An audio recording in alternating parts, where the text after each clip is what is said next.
¿Empecemos? Dios mío. Bueno, vamos a empezar. Para no perdernos en el orden, ¿sí? Como estábamos hablando de arriba para abajo, continuamos del esófago al estómago. Dijimos primeramente que el órgano del esófago era un órgano de transporte del bolo alimenticio. Pero ahora ya vamos a hablar del órgano que procesa ese bolo alimenticio y que empieza a mezclar sustancias proteolíticas para poder desintegrar. O sea que ya tiene mayor cantidad de funciones del siguiente órgano que vamos a hablar. Y como siempre empieza nuestra clase, debemos hablar de la epidemiología a nivel mundial, quinta causa en incidencia, pero cuarta en muerte. También es más prevalente en hombres que en mujeres y se ubica específicamente más en la zona del cardias y de la unión gastroesofágica. ¿Qué quiere decir eso? Que en la zona de transición siempre va a haber una mayor prevalencia.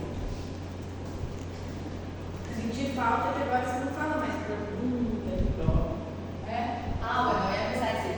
Pregunta de examen. Factores de riesgo, ¿sí? Factores de riesgo es algo que usted tiene que tener en la cabeza que voy a preguntar. Porque cada patología oncológica depende muchísimo que nosotros sospechemos de acuerdo al factor de riesgo. ¿Por qué? Porque no porque me venga por una pirosis o una sensación de quemazón, yo ya voy a decir, señora, tenés cáncer probablemente.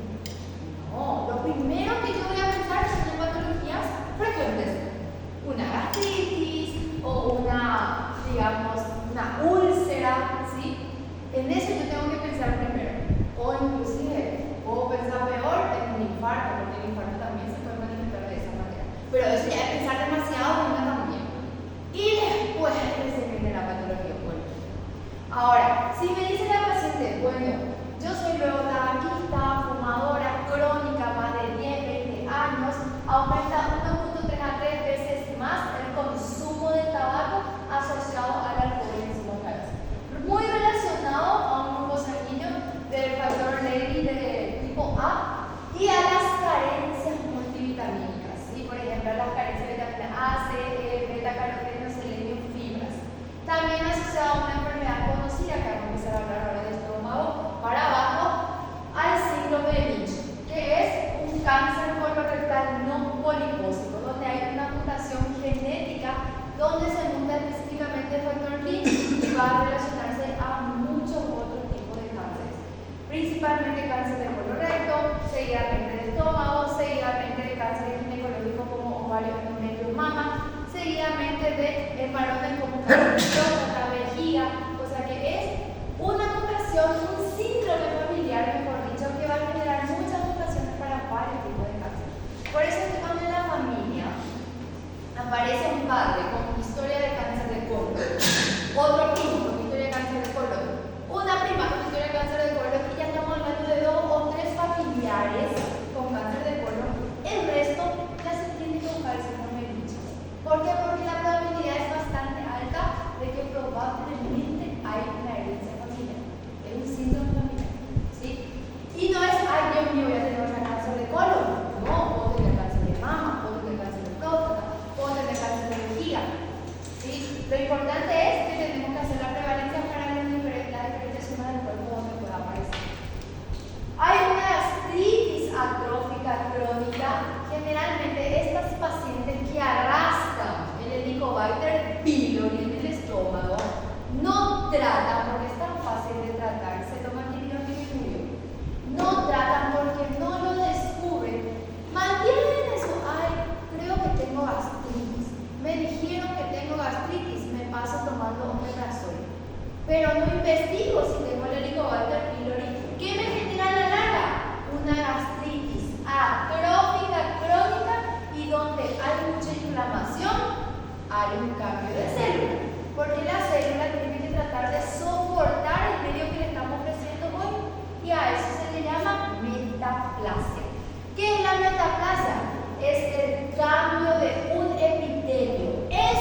lenta evolución y el otro era de forma más agresiva, aguda. Entonces el paciente tiene que someterse a una laparotomía de urgencia, ¿sí? Para corregir la posición. Bueno, ellos tienen la posibilidad de llegar hasta ese punto. Bueno, si no es ese punto, el paciente no consulta. Una vez va a consultar, se va a automedicar después las siguientes veces. ¿Por qué? Porque va a disminuir la acidez del ácido clorhídrico del estómago, entonces va a mejorar, pero nunca mejora el 100%. Parcialmente van a ir excediendo los síntomas. Luego, ¿qué hace la gastritis crónica? Ya genera ya una atrofia gástrica. Como el tejido ya empieza a afinarse, atrofia significa afinamiento del epitelio, ¿sí? Como el tejido ya empieza a afinarse, ese tejido ya es altamente perforado. ¿Qué hace el cuerpo? Como es perfecto, cambia a un epitelio especializado que pueda soportar esa nueva abrasión. Y a eso se le llama metaplasia. Y el tipo de metaplasia es la de tipo intestinal, porque si ni la gástrica mal está aguantando, entonces nos vamos a la metaplasia intestinal más resistente. Pero ¿qué pasa con el tiempo? Seguimos sin hacer el diagnóstico del Helicobacter, persiste la inflamación, persiste la metaplasia, se extiende la metaplasia, no hay nadie que le ayude, ni nosotros mismos, empieza la displasia. ¿Qué hace el ciclo celular? Ya no sabe más qué hacer. ¿Y qué empieza a hacer? A descontrolarse, empieza a multiplicar las células, no para y forma 500.000 células hijas, y cada célula hija empieza a asumir toda la superficie de un epitelio. Si era un epitelio estratificado, sube hasta la superficie, hasta que ya no soporta la superficie. ¿Y qué empieza a hacer? La membrana basal está acá abajo, y acá está la superficie. Empieza, en vez de expandirse de forma exponencial para arriba, ¿qué hace? Perfora la membrana basal. Y si perforó la membrana basal, le llamamos, como es glándula, le llamamos adenocarcinoma, ¿sí? Y así se genera el cáncer de estómago. O sea que no es fácil tener cáncer. ¿Por qué lo que tenemos? Porque no consultamos y no nos cuidamos como corresponde. Y también me da culpa de los médicos. No sospechamos, no le cuidamos a nuestros pacientes como debe ser, ¿sí? Bueno, pregunta de examen, pero así voy a sacarlo. Pónganlo ya en rojito, marquen estrellita, subrayen, no sé cómo van a hacer, pero voy a sacar, ¿sí? Pregunta de examen. Localización más frecuente del cáncer gástrico. ¿Sí? Hace rato dijimos que el sitio más frecuente es el sitio que sufre una metaplasia. Puede sufrir en dos lugares una metaplasia. Allá en la unión gastroesofágica y acá en la unión intestino-esofágica, ¿sí? La más frecuente, piensen nomás así, esófago y estómago distal. ¿Quién es tercio distal? Es gastroesofágica ya en esófago-estómago, cuando es para esófago. Y distal es antropilórica, se llama, porque es la zona del antropiloro. No hablamos más de anatomía. Para que vean cuál es el antropiloro de la zona pilórica. Por anatomía, el estómago se divide en tres zonas, ¿sí? Tenemos la arteria que tiene el esfínter que comunica con el esófago, que abarca más o menos el tercio superior del estómago. Luego tenemos al cuerpo del estómago y por último en esta zona donde está el esfínter intestino con estómago tenemos al píloro, y acá cerca del esfínter se llama antro. Entonces la región antropilórica es el sitio más frecuente donde va a ocurrir la metaplasia intestinal. Acá está el intestino ya. ¿Qué intestino está acá al lado del estómago? Sí, chico. Duodeno. El duodeno está con su primera, segunda y tercera persona, ¿sí? Entonces, el epitelio del duodeno es el que viene a abarcar acá cuando hay una metaplasia carosa, ¿sí? Tiene dos curvaturas, una curvatura menor y una curvatura mayor. Por ende, es un órgano que está muy vascularizado, ¿sí? Entonces, su principal sitio de metástasis va a ser vascular, y encima, como está rodeado de un tejido, acá en cada sitio se ubica el sistema linfático. Va a estar rodeado también de mucho ganglio. O sea que la metástasis va a ser ganglionar y no, ¿sí? Rápidamente va a ser una carcinomatosis abdominal, como rápidamente puede progresar el pulmón, ¿sí? Bueno, según su anatomía. Bueno, entonces no se van a olvidar, si le pongo dónde es el sitio más frecuente del cáncer de estómago,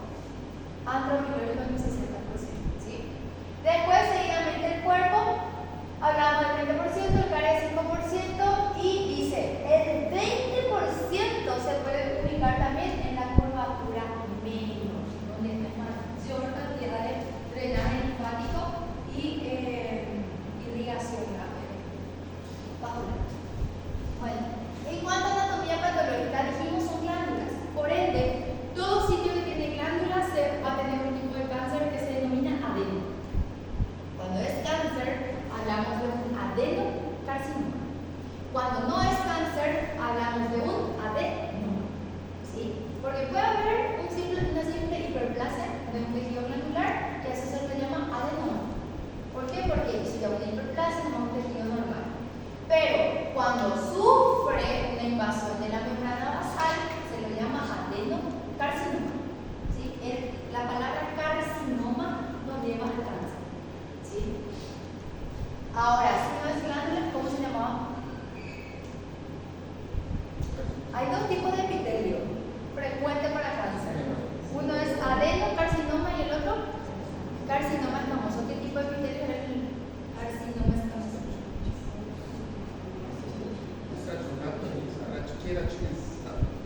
Es un epitelio escamoso que es estratificado o no estratificado, queratinizado o no queratinizado. ¿Sí? Son dos tipos de epitelio. Después viene el epitelio muscular, que son el mismo epitelio, ahí vienen los nombres sarcomas. ¿Sí? Y otro que se diferencia bien, después viene el sistema linfático, los ganglios se llaman linfomas. ¿Sí? Eso es lo que son diferentes así en cuanto a nombres, nomenclatura de cáncer. Bueno, entonces, el epitelio escamoso también puede ser denominado epidermoide. Entonces, cuando aparece un cáncer se llama carcinoma epidermoide. ¿Sí? Adenoacantoma es cuando hay una mezcla de la glándula con un tipo especializado metaplásico también que es el acantoma. Carcinoide es un tipo especializado muy parecido a casi todo el tracto del tubo digestivo, especialmente el apéndice. Cuando nosotros tenemos un carcinoide, tenemos casi un diagnóstico diferencial con el apéndice, porque es más frecuente en el tipo de epitelio del apéndice. ¿Sí? Tumor de His, que es lo que vamos a hablar más adelante, que son parecidos al intestino, y los linfomas, que abarcan el 3%, que son del sistema linfático que drenan el estómago. Y la metástasis pueden venir de un melanoma, de un cáncer de mama y de un cáncer de ovario. El cáncer de estómago hace una metástasis específicamente en ovario. ¿Cómo se llama esa metástasis? ¿Alguna vez escucharon? De estómago, primario de estómago, que se fue a ovario. La mujer descubre por un tumor abdominopélvico sólido, heterogéneo. Vamos a ver por la imagen de crecimiento expansivo. Es un contorno regular, pero es sólido, no es mixto el contenido. Ese tumor se llama tumor de Krukenberg. Pregunta de examen: ¿cómo se llama la metástasis del estómago que va al ovario? ¿Cómo se llama la la tiroides? Yo no sé si lo mencioné. No. La tiroides también hace metástasis en el ovario. ¿Cómo se llama la metástasis de ovario que hace la tiroides? Se llama estruma ovario. El tumor está en ovario, pero la patología principal es la tiroides. Estruma ovario.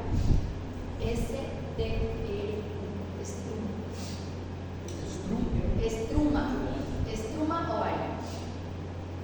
El tumor real primario, como le decimos, el cáncer primario es de tiroides, pero nosotros descubrimos gracias a un tumor de ovario.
Así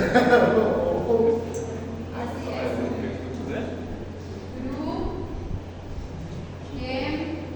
Ver. Sí, ese chichilo. No, te da un chiste nuevo. El primero que se va a equivocar es Ricardo. Este es el tumor primario, ¿dónde está? Estómago. Pero ¿dónde aparece la patología? Entonces mi pregunta puede ser, María González siempre me dice, no sé si alguien se llama María González alguna vez, pero siempre le pongo patología ginecológica y oncológica.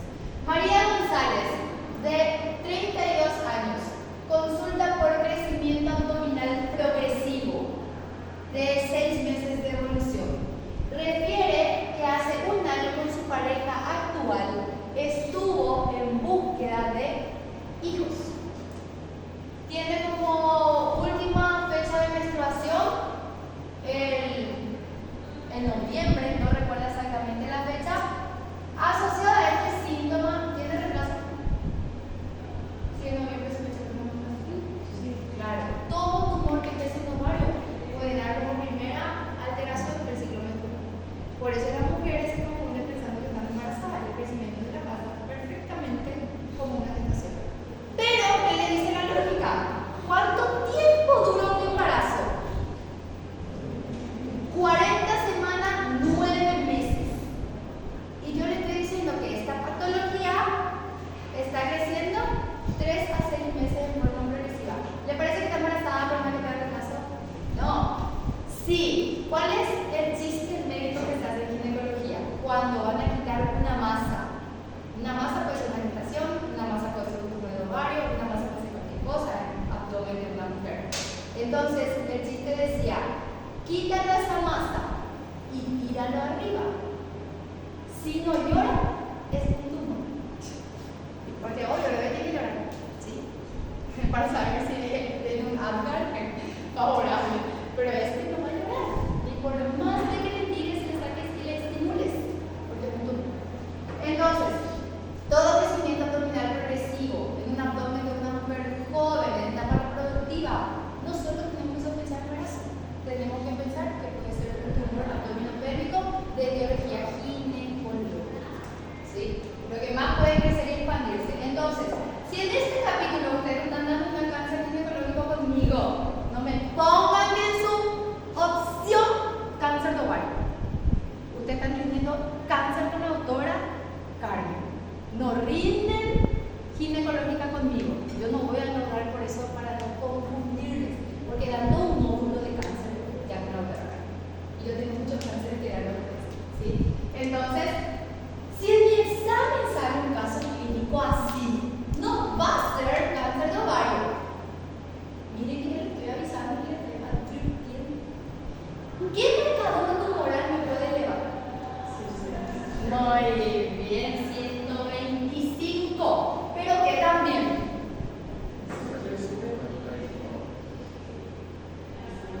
19.9, ¿por qué? Muy bien. Muchas gracias. Algo así mi familia se va a hacer caso. ¿Sí? Y van a tener que ya mirar todo lo que saben. Y el final es más fácil, porque ya es rechazo. Por eso recomiendo montar el final, porque no le hace pensar a usted. El final. Bueno, seguimos porque me molesta. Pregunta que también le estaba diciendo, ¿verdad? Ahora, vamos a hablar del sistema de clasificación histológica. El cáncer de estómago tiene una importancia en su clasificación histológica, porque son dos tipos que pueden tener uno mejor pronóstico y otro que puede tener mejor pronóstico y otro que nos da la señal de que puede tener peor pronóstico. Entonces, con una simple biopsia que vamos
dos: intestinal y difuso. ¿Cuál es el de peor pronóstico? El difuso. ¿Cuál es relacionado a un síndrome familiar? El difuso. ¿Cuál está relacionado a la ingesta de alimentos ambientales? El intestinal. ¿Cuál es el de mejor pronóstico? El intestinal. ¿Quién sufre una metaplasia escamosa? El intestinal. ¿De qué pacientes jóvenes, el tipo histológico de pacientes jóvenes? En el difuso. Pacientes adultos, el intestinal. Muchísimas formas de preguntar ahí en el sistema del agua. Entonces, este cuadrito que tienen que aprender, porque puede estar en un falso verdadero. ¿Sí? Dice, el sistema intestinal está relacionado más al ambiente, a la atrofia, o sea, la metaplasia que acabo de explicar, es más del hombre, aumenta con la incidencia de la edad a medida que se hace más viejo, se disemina en forma hematógena, tiene una inestabilidad en los microsatélites que habíamos hablado de los tipos de mutaciones que hay en oncología, y da una inactivación del P53, nuestro gen guardián. Hace poco yo hice una publicación que hoy en día ya no quiero ser tu no sé qué, quiero ser tu P53. Bueno, ya no busco hacer una relación estable, es lo que pasa que mis alumnos me etiquetan y no se me gusta. Publico igual. Bueno. La relación o diferencia con el difuso es más familiar, o sea, síndrome familiar, está asociado a grupo sanguíneo o grupo Levy, más en mujeres, aunque eran más varones, más mujeres, en edades más jóvenes, está acá, hay una disminución de la heparina y el drenaje es más linfático, o sea que va a haber más diseminación linfática que hematógena. El intestinal va a ser más metástasis pulmonar, el difuso va a ser más metástasis ganglionar. ¿Qué quiere decir eso? Que puede confundir muchísimo con el linfoma. Por el sistema de drenaje linfático va a estar acá, del centro para arriba. Puede aparecer un ganglio hepático. Un ganglio hepático. Y ese ganglio se llama, ¿cómo dijimos la clase pasada? Se aparece acá, entre el esternocleido mastoideo y la arteria carotídea. Con la yugular. Hay un triangulito. Ganglio de Virchow. ¿Sí? El ganglio de Virchow. Bueno, esta es la parte más histológica que hace, pero es otro cuadrito que creo que aprender. Cuando nosotros descubrimos una carcinoma ya biopsiado, ya tenemos que hacer la estadificación. La estadificación es endoscópica. Y la estadificación se llama Borman, se clasifica como Borman tipo 1, 2, 3, 4. Hablamos de un Borman tipo 4 cuando el carcinoma infiltrante ya es difuso y hace lo que se llama la limnitis plástica. Pregunta de examen. Clasificaciones. No, gástrico es mundial, pero porque es fácil de recordarse. Sí, por eso se me recuerda. Borman, tipo 1 ya es cuando hay un pólipo, el tipo 2 es cuando ese pólipo se ulcera, el tipo 3 es cuando la lesión ya infiltra varias paredes, no hay margen definido, y tipo 4 ya es la extrematrofia con clasificación y se llama limnitis. Signos y síntomas, el otro cuadrito. Bueno, clasificación endoscópica de Borman se clasifica en 4. La tipo 4 es la limnitis plástica y la tipo 1 es un pólipo. Recuerden más la imagen. Primero el pólipo, después plano, después se ulcera y después ya es limnitis plástica. Tienen que saber que ningún cáncer en sus estadios iniciales son sintomáticos. Cuando aparecen los síntomas, ya avanzó mínimamente al estadio 2, ¿sí? O al estadio dependiendo de los síntomas que tenga. Entonces, por ende, en etapas tempranas, también el cáncer de estómago es asintomático, y si aparecen los síntomas, van a aparecer, según si están haciendo una metástasis localizada, van a haber pérdida de peso, especialmente vómito, dolor abdominal y evacuaciones intercaladas, entre heces duras y diarreicas. ¿Sí? Va a ser en forma intercalada. Vómito, dolor abdominal y evacuación intercalada. Todos los cánceres en su evolución tienen pérdida de peso. O sea que ustedes me pongan como un síntoma principal para un tipo de patología oncológica pérdida de peso. No está bien, chicos. Todos van a perder peso. ¿Sí? Todos. Peor nomás son los de tubo digestivo. ¿Por qué? Porque no le permite luego la ingesta de alimentos. ¿Sí? No les permite. Y por ende llegan hasta la anorexia. Los sistémicos dependen mucho del órgano que comprometen. ¿Sí? Puede ser que haya el hidroelectrolítico y el metabólico por falta de ingesto o carencias de vitaminas, debilidad en general. Puede haber masas hepáticas por metástasis, ya que el hígado es un sitio altamente hematógeno, entonces se puede ir a metástasis del hígado. Puede haber dolores abdominales dependiendo si ya hay carcinomatosis peritoneal por el drenaje linfático o la metástasis del hígado, así como también óseo. Ictericia, dependiendo también si está invadido el hígado. Ascitis en caso de que haya carcinomatosis y adenopatías en caso de que la invasión sea más linfática. ¿Sí?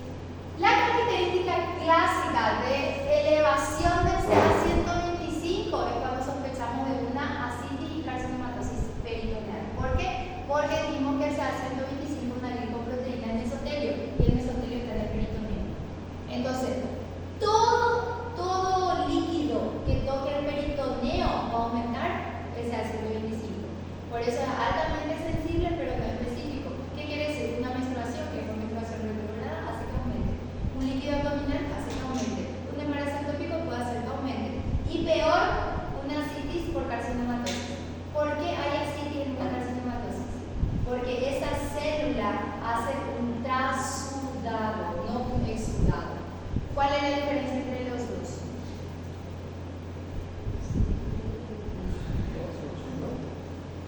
Un trasudado. Exudado, un exudado es más fácil de decir. Un exudado tiene que estar relacionado un poco infeccioso. ¿Sí? Es más purulento. Un trasudado son proteicos. Por pérdida de proteína, perdemos el tercer espacio. ¿Sí? Entonces va esto perdiendo en calidad. Y la carcinomatosis forma un trasudado, por eso podemos encontrar una ascitis. Si le vamos a hacer punción de abdomen, que se llama paracentesis, tenemos que investigar su citoquímica. ¿Y qué vamos a encontrar mucho? Vamos a encontrar albúmina, porque es un trasudado, hay proteínas, altamente proteínas. Vamos a encontrar albúmina, proteínas totales. Chega a fibrosar também ou não? Chega da fibrose? Sí, se fibrosa por la carcinomatosis, pero esa es la buena respuesta. Se hace el tratamiento después. Pero la carcinomatosis de evolución no fibrosa. También el estómago tiene su clasificación de TNM, que este TNM está valorado por los patólogos. Porque hay que tener en cuenta el tamaño de ese tumor o de ese pólipo que tenemos, su metástasis que es altamente ganglionar y hematógena, ¿sí? Por ende, que también se utiliza el TNM.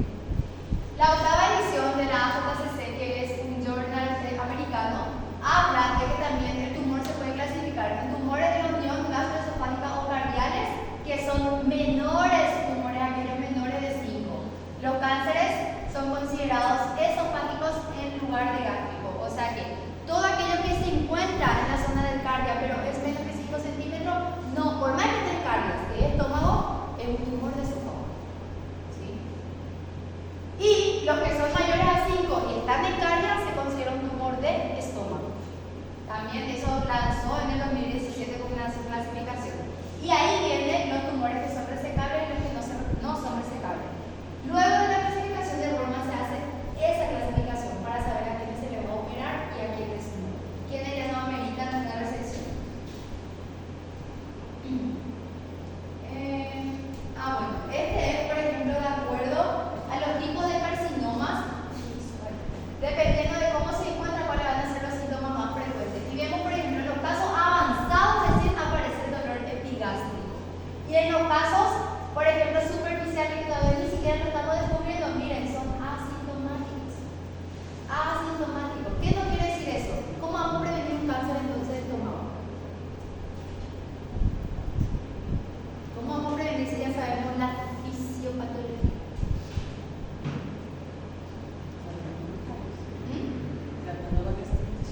Haciendo un screening, ¿sí? Investigando si hay el Helicobacter pylori primero.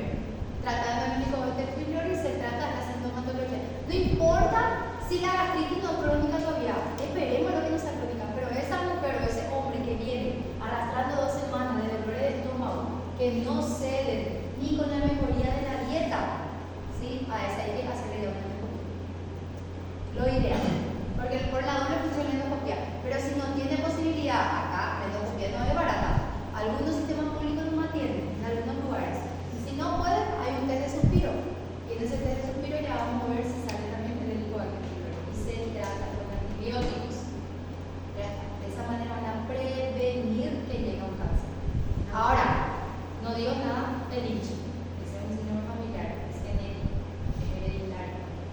eso te Sopla tú. Y ahí sale. Porque no se libera amina así. Bueno, y dependiendo a través de dónde se encuentra el tumor, tiene sus manifestaciones. Por ejemplo, si está en el antro pílori, da una sensación temprana de saciedad precoz y vómitos.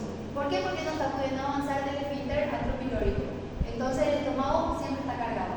Es como que el antropilórico está estenosado, el estómago se carga y ya se sacia rápidamente.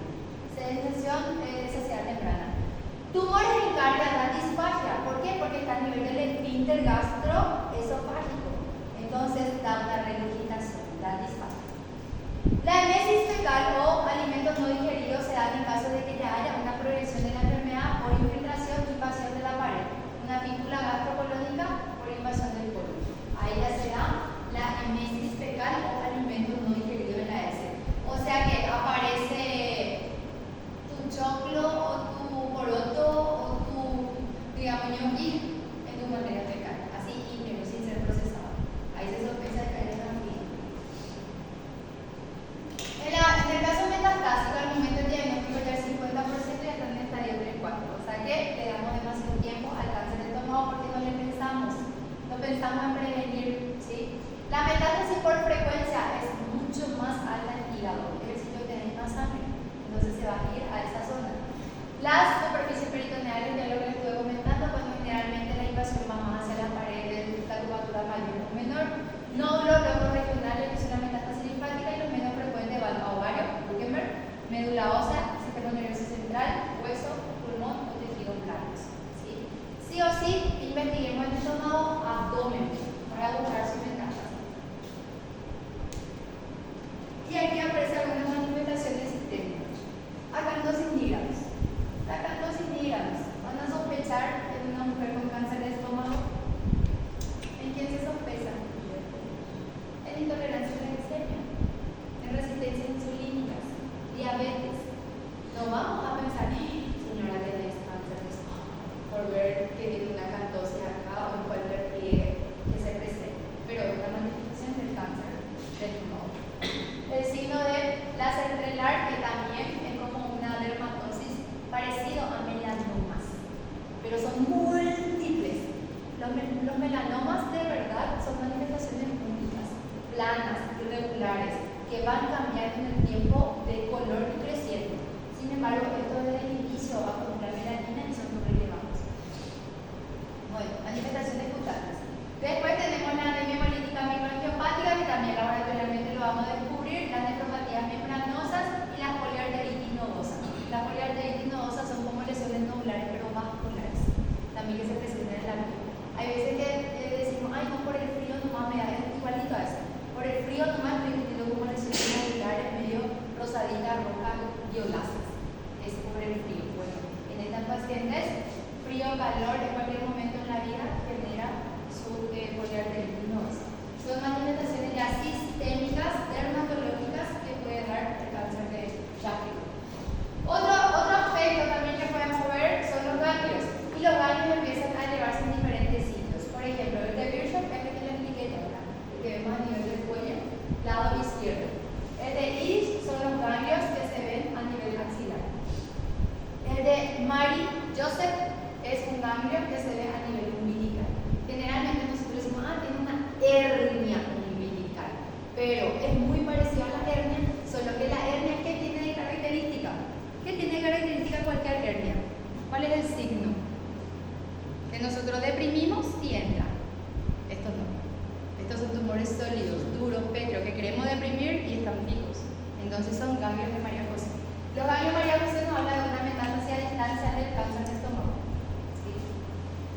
Pregunta del examen. Casi que me olvido. ¿Sí? Y acá está, tumor de Buchenberg en caso de ovario. Y ahí vienen los diferentes ganglios, para que no se olviden. ¿Sí? Esta es la de Virchow. Miren, paciente caquético, demasiado evidente hasta sus inserciones acá a nivel del esternón. Esta es la de Virchow. Esta es la de Iris a nivel axilar, donde hay un drenaje linfático a varios niveles. Generalmente, si es mujer,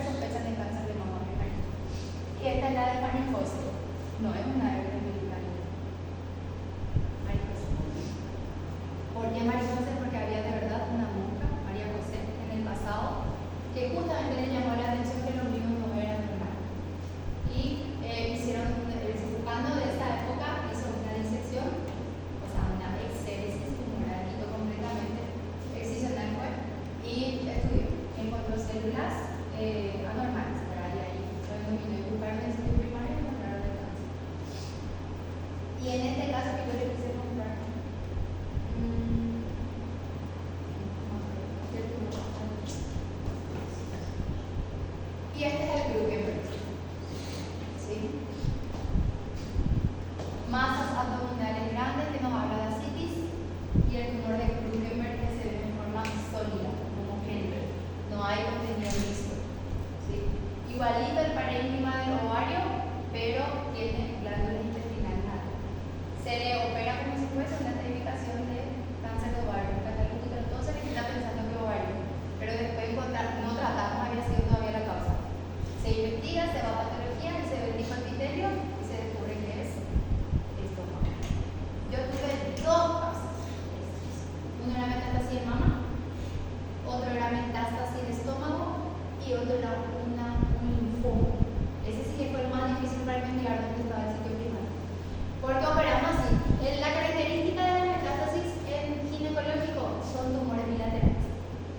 Generalmente cuando es unilateral, probablemente el sitio primario es ginecológico.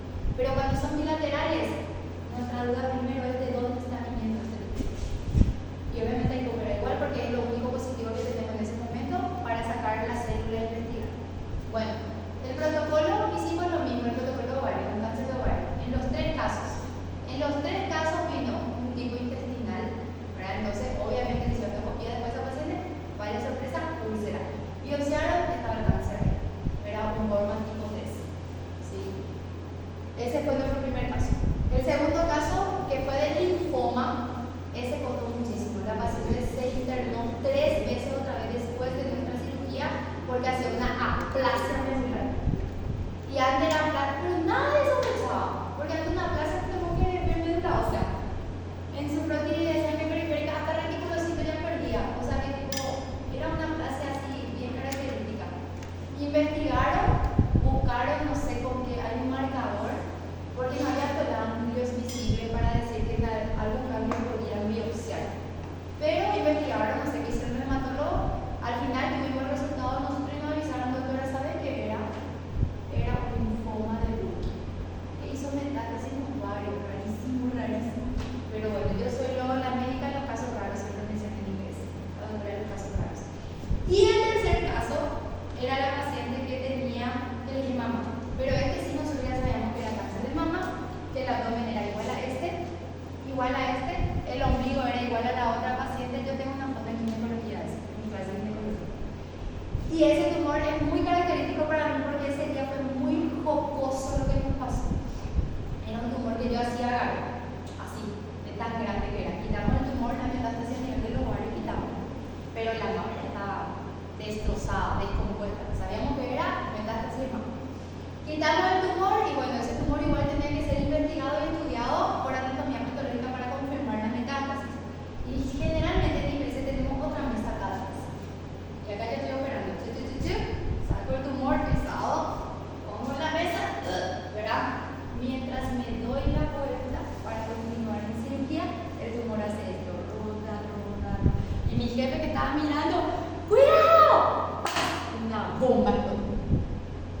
Y estábamos en un quirófano ajeno. Y son súper especiales los dueños de ese quirófano, porque cuidaban muchísimo el tema de la actividad sexual. Y siempre yo considero en ginecología un medio no tan como aséptico, ¿verdad? Porque cada cosa que tuviéramos era algo. Bueno, entonces sacamos, revestimos sus paredes blanco papel, se quedaron llenos de tumor. Nosotros nos ensuciamos todo. Era una cosa así que salió una bomba nuclear. Y yo tengo, voy a buscar el último mi clase, le vamos a buscar, tengo mi clase de esto.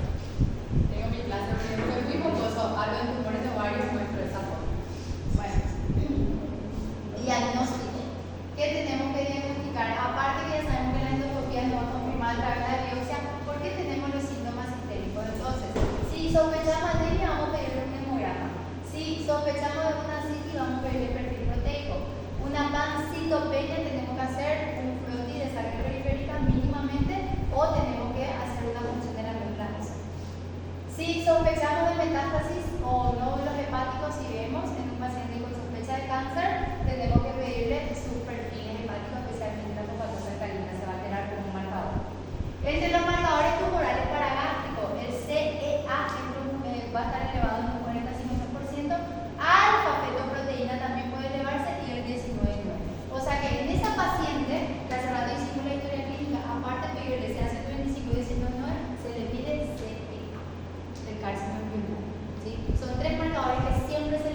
Hipo, pérdida de peso, pero son hipos incontrolables, no es ese que yo le puse acá el papelito y después de tener hipo, como las otras criaturas.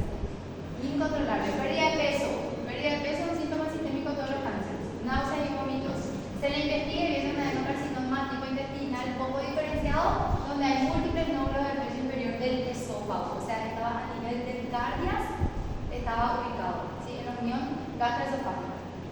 Viene como resultado final adenocarcinoma gástrico ulcerado del antro e infiltra la curvatura menor y la pared posterior hasta el fondo. Ahí creo que se equivocó el tipaje porque los nódulos están todos a nivel del inferior del esófago, o sea, en la ubicación del cardias. Ô, doutor, esses cigarros eletrônicos, geralmente, alguns deles causam até feridas na boca. Então, obviamente, o paciente que usa continuamente um cigarro desse pode haver esse câncer de esôfago. Lo que pasa es que con las úlceras que no sanan fácilmente a nivel de la boca, tenés que investigarlo. Es mucho más probable que sea de cabeza y cuello, no de que el esófago. Pero claro que puede ser un síntoma sistémico por la carencia de todas las vitaminas que tenemos. No hay una señalización que da, por ejemplo, la vitamina C. Hay carencias de ese tipo de vitaminas. Pero primero no vas a pensar en esófago. Si yo tengo una úlcera en la boca que por sistema de 2 semanas, ¿en qué vas a pensar? No me vas a poner esófago. ¿Qué me vas a poner por tanto?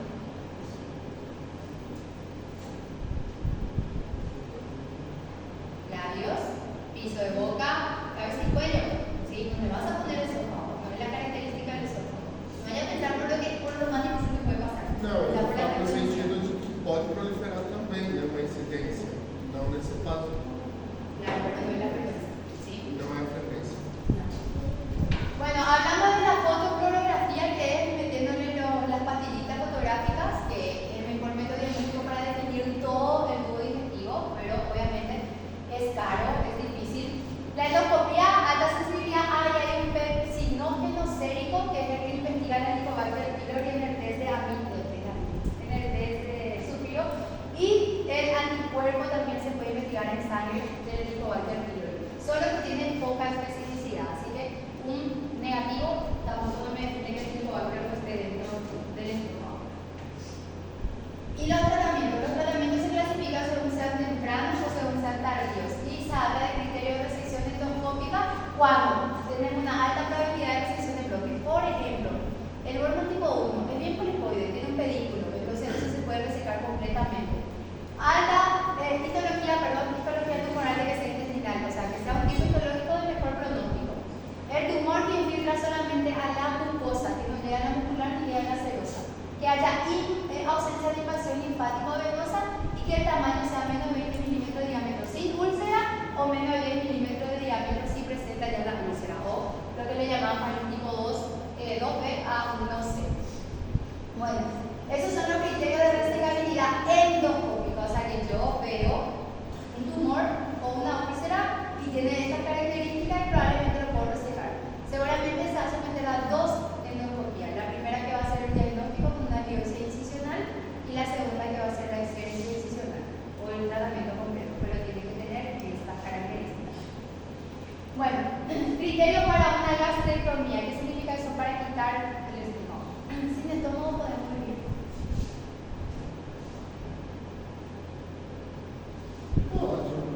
Claro que podemos vivir.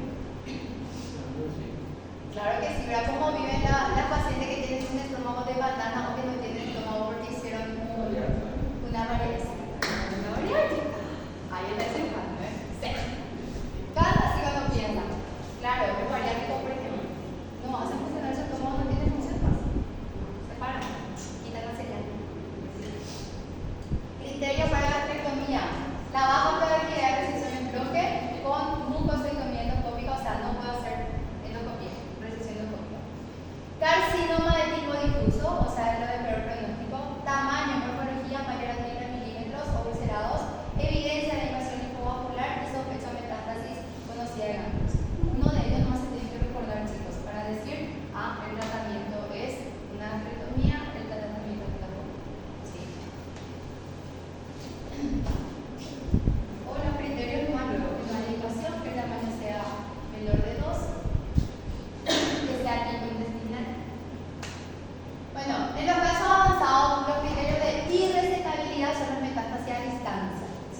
metástasis, por ejemplo, en hígado, en hueso, el compromiso de vasculaturas mayores, por ejemplo, que esté comprometido en ese nivel, la aorta descendente, ¿sí? Criterios de irresecabilidad a grandes rasgos son mayor compromiso de órganos irresecables que tengan el sistema portal, o sea, si está a nivel de la porta, no vamos a poder resecar. Que tengan el mesenterio como compromiso la arteria mesentérica, ¿por qué? Porque puede necrosar todo el intestino, no vamos a poder resecar. Vasculaturas grandes como la aorta y la yugular, tampoco vamos a poder resecar. Entonces, estos tres casos sí o sí van a ser siempre criterios de resecabilidad en cualquier patología del tubo digestivo. ¿Por qué? Porque sin eso no podemos vivir, ¿sí? Sistema portal, vaso grande como aorta, vena y vena cava, aorta y mesentero, arteria mesentero. Porque sin intestino tampoco nos podemos vivir. En los casos avanzados por criterio de resección tenemos una resección completa con márgenes adecuados y su margen no es 1 centímetro, tiene que ser 5 centímetros. Consideramos estadio R. ¿Qué es estadio R? De resecabilidad. R0 es cuando después de la biopsia nos informa, resecamos todo el tumor. Después de la biopsia nos informa que los márgenes están todos negativos. Es la misma cosa que hacemos en ginecología cuando quitamos cáncer. Nosotros necesitamos que nos vengan los márgenes negativos, R0. ¿Sí? R1 es cuando quitamos todo lo que vemos, pero mandamos al patólogo y el margen dice que microscópicamente hay todavía milímetros de invasión. ¿Sí? Ese es el R1.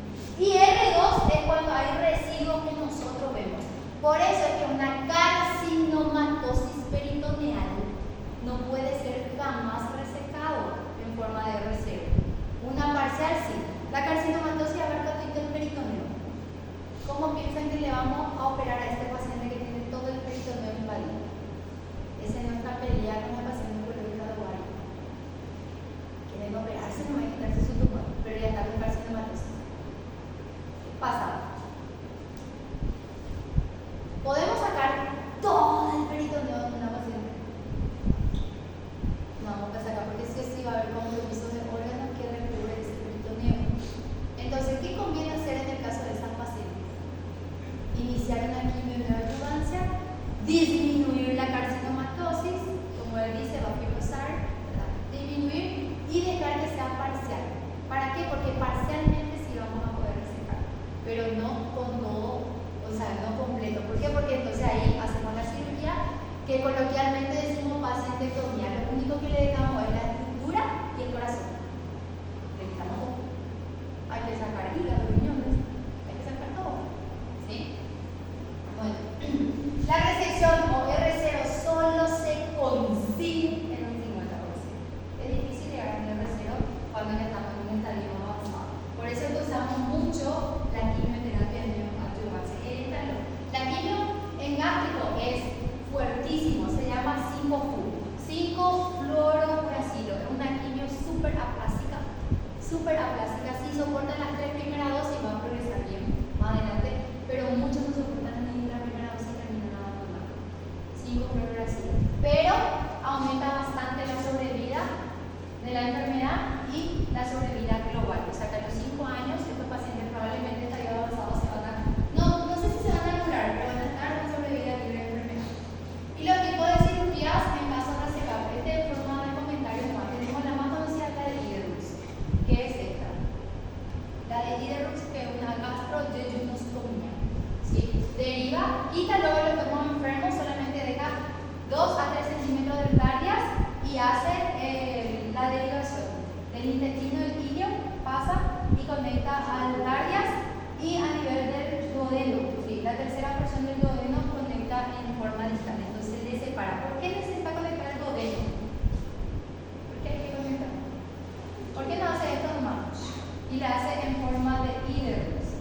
Ahí. Exactamente, la bilis. ¿Por qué? En la segunda porción del duodeno, ¿qué se descarga? Se descarga bilis. ¿Sí? Y tiene que hacer el metabolismo de todos los péptidos, tanto para la metabolización de la glicemia, o sea, la glucosa,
en frutas y verduras, limitar la ingesta de carne y pescado en conservas, ¿sí?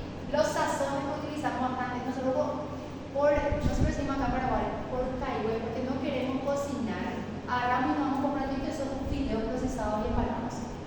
Y ese metemos, ya está cocinado. Eso es importante para este tipo. Por eso es que, por ejemplo, en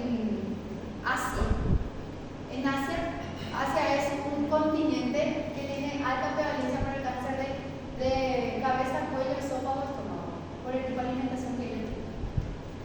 El control endoscópico en pacientes con gastritis crónica, escuchen esta parte, y antecedentes de recesión gástricas, y realizar el test para el Helicobacter pylori en el paciente con factores de riesgo y erradicar. Este nomás es, acá no te van a actuar, porque acá no le vamos a convencer a los pacientes. Acá ya van a llegar ellos y van a actuar, pero evite que sea crónico. Ustedes ya saben hoy que si yo les trato su gastritis de forma correcta, porque ustedes no son médicos generales, gastritis es la cosa que no tiene mucho tamaño. Inclusive hoy se van a sentar en su casa y su familiar le dice, me molesta. Y lo primero que van a hacer ustedes para hacer, toma omeprazol, ya les escucho todo esto. Toma omeprazol. No está con mal, pero pregúntenle, ¿hace cuánto te molesta así? ¿Ya te fuiste con un cirujano? ¿Hay la posibilidad que te hagan estudios para una bacteria? Ustedes no tienen que pensar más allá del simple me duele acá. Tomar omeprazol. Esa es la indicación clásica. Y parece mentira, pero se van a recordar de mí el día que estén sentados y les pase.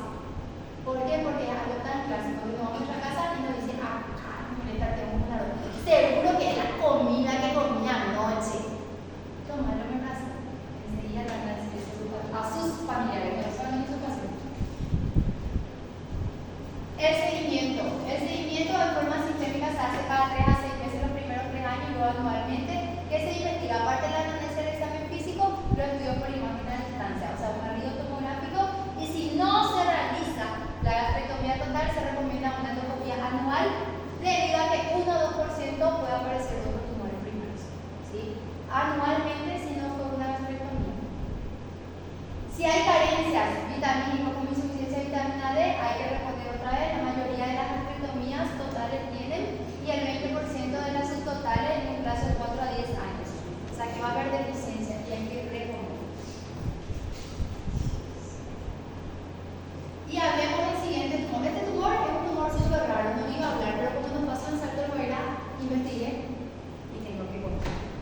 Entonces se llama tumor del estroma gastrointestinal o famoso conocido como tumor de His.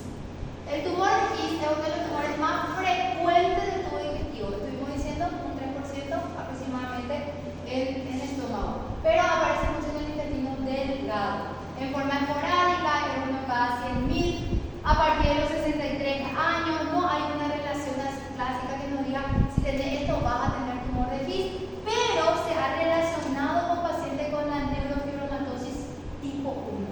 Neurofibromatosis era una enfermedad del sistema, no era del sistema neurológico, o sea, es del sistema neurológico, pero da con manifestaciones dermatológicas, la neurofibromatosis. El diagnóstico diferencial puede ser con un leiomiosarcoma, un leiomioma, un tumor desmoide, o sea, todo lo que sea a nivel abdominal. ¿Qué es lo que ocurre acá? Una mutación, donde hay una sobreexpresión del KIT en un 95% y hay que investigar por el punto de vista clínica del CD117. Pero para llegar a todo esto tuvimos que haberlo operado, encontrar el sitio anatómico, encontrar una cosa rara y después recién pensar. Nunca se piensa antes por estudio de extensión. Hasta que le abrí a ese paciente y lo operé e investigo el tumor de His. La etiología más frecuente es el tipo fusiforme, en un 70% mejor pronóstico, y el mixto, que es de mejor pronóstico en un 10%. Puede haber metástasis a distancia también, sitios de mayores vascularizaciones como hígado, hemiplón y peritoneo. Los factores pronósticos, 70-80% son benignos, pero depende del pronóstico del tamaño, el pleomorfismo nuclear, la mitosis y la metástasis. ¿Sí? Si superan los 5 centímetros, generalmente tenemos que sospechar que el tumor de His es maligno. Bueno, este es un criterio de clasificación. El diagnóstico es incidental. Sin querer queriendo, en una endoscopía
¿quién va a sentar acá? Si viene una mujer añosa, acá, en el centro, ¿quién va a sentar? Tumores de útero, ¿sí? Los famosos miomas, pero a 66 años vamos a tener mioma. Probablemente ya no. Y después lo que sí vamos a tener en esa edad es algo que se mueve así, los ovarios. ¿Sí? Entonces, primera sospecha era tumor pélvico. Se hizo una resonancia como protocolo más heterogénea 13x14 sólido quístico de probar origen, anexo. Nos da la imagen, probar origen, realizar. Marcadores tumorales. Este no sé quién me pidió, pero yo no pedí. Ah, claro. Con 66 años no se pide alfa-fetoproteína, se da 125, vino normal, 19,5. O sea, son tumores que obviamente no elevan luego. Hicimos la cirugía y vieron la característica fusiforme, o sea, que les mostré, es así, en forma de usos. Sí. Es la presentación más clásica del tipo etiológico del tumor de His y miren, ¿dónde estaba la masa? Esto es ovario. ¿Qué es esto? Intestino grueso y intestino delgado. Intestino delgado estaba en el ilion. Estaba en el ilion rodeando el ilion a la masa. Y esto era todo de la masa. O sea que nosotros entramos a operar ovario y vaya sorpresa, encontramos un tumor móvil por todos lados. ¿Por qué? Porque estaba en el intestino. ¿Sí? Le llamaban a los cirujanos, obviamente, ¿verdad? Y porque ellos tenían que hacer tomar de resección de su drenaje linfático, esos tumores que drenan en la linfa y en forma matógena. Al abrir la pieza se ve así como lo mismo en el tumor de Grutenberg, igualito el tumor de Grutenberg donde se ve, pero este tenía con área de necrosis. Área de necrosis a la macro. Esta paciente vino con una cirugía extemporánea, vino una patóloga con nosotros a operar. Bueno, y acá le llamé al cirujano, obviamente, mi primera línea es mi hermano, el cirujano. Pero ese día me peleé con mi hermano. Porque, como era intestino, le llamó a su colega. Y yo le dije, imagínate, yo no soy cirujana, ahí tengo le tiré hacia su colega y yo la operé con mi hermano. Porque le llamó a su colega porque ya era intestino. Y bueno, este fue un equipo quirúrgico de ese entonces, por eso le traigo el anterior tumor de His, porque en los libros que van a leer, ¿qué pasa? No sé. Y yo también leía eso y ni sabía que existía, ni sabía. Hasta que preparé mi clase de gástrico y ahí vi que el tumor de His decía. Pero el tumor de His cuando me pasó esto, porque la patóloga, por acá está la patóloga. Esta es la patóloga que nos venía a ayudar siempre, de Asunción. Ella trae su microscopio, trae todo su kit en caso de tumor abdominopélvico para que nosotros operemos una sola vez en la paciente. Si nos confirma maligno, completamos el protocolo ovario. Si nos confirma benigno, cerramos y ya está. Se llama cirugía con extemporánea. Entonces, ella es la que viene a hacer la extemporánea in vivo. Y ese dice, bueno, por eso me va a comentar. Y ahí está la doctora que yo le puse, no vas a esperar. Bueno, para finalizar la clase dice Napoleón Bonaparte: mi grandeza no reside en no haber caído nunca, sino en haberme levantado siempre. O sea que es un